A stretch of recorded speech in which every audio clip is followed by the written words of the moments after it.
आप सभी का इस वीडियो में स्वागत है।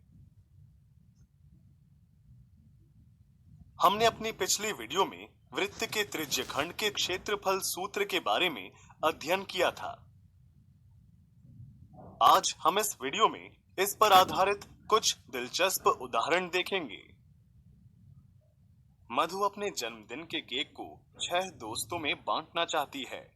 यदि केक का व्यास 12 सेंटीमीटर है, तो क्या आप बता सकते हैं कि केक के प्रत्येक टुकड़े का क्षेत्रफल क्या होगा?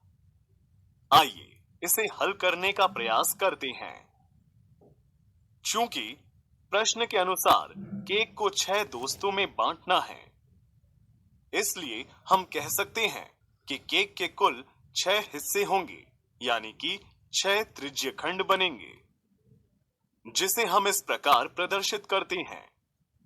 क्या आप बता सकते हैं कि इन त्रिज्यखंडों द्वारा केंद्र पर अंतरित कोण कितना होगा?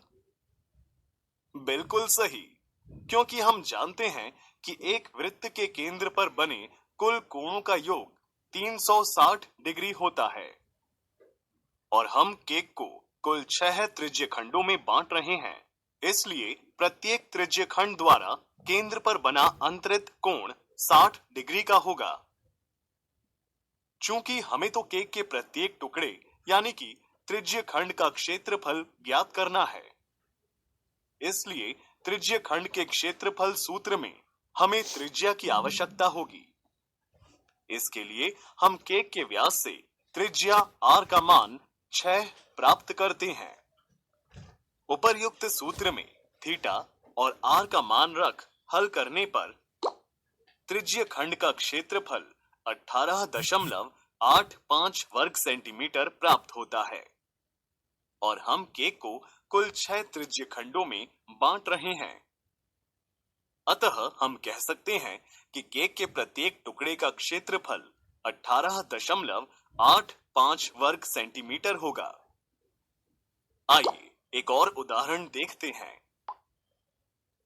एक चकती यानी कि डिस्क जिसकी त्रिज्याएं 14 सेंटीमीटर व 7 सेंटीमीटर हैं तथा दोनों त्रिज्यखंड द्वारा केंद्र पर अंतरित कोण 30 डिग्री का है, तो क्या आप छायांकित भाग यानी कि शेडेड पार्ट का क्षेत्रफल ज्ञात कर सकते हैं?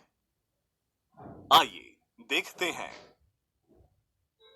सबसे पहले दी गई जानकारी के अनुसार डिस्क को नामांकित करते हैं। माना A1 और A2 क्रमशः त्रिज्यखंड OAB और OPQ के क्षेत्रफल हैं। तो क्या आप A1 का मान ज्ञात कर सकते हैं? बिल्कुल सही। त्रिज्यखंड के क्षेत्रफल सूत्र में थीटा व r का मान रख हल करने से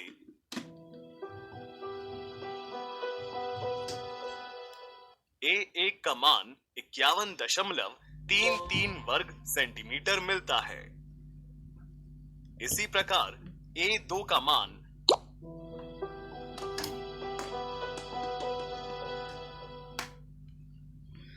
12.83 वर्ग सेंटीमीटर प्राप्त कर लेते हैं। चूंकि हमें तो छायांकित भाग का क्षेत्रफल ज्ञात करना है, इसलिए A1 के क्षेत्रफल में से A2 के क्षेत्रफल को घटा देते हैं, जिससे छायांकित भाग का क्षेत्रफल 38.5 वर्ग सेंटीमीटर प्राप्त होता है। अतः हम कह सकते हैं कि छायांकित भाग APQB का क्षेत्रफल 38.5 वर्ग सेंटीमीटर है।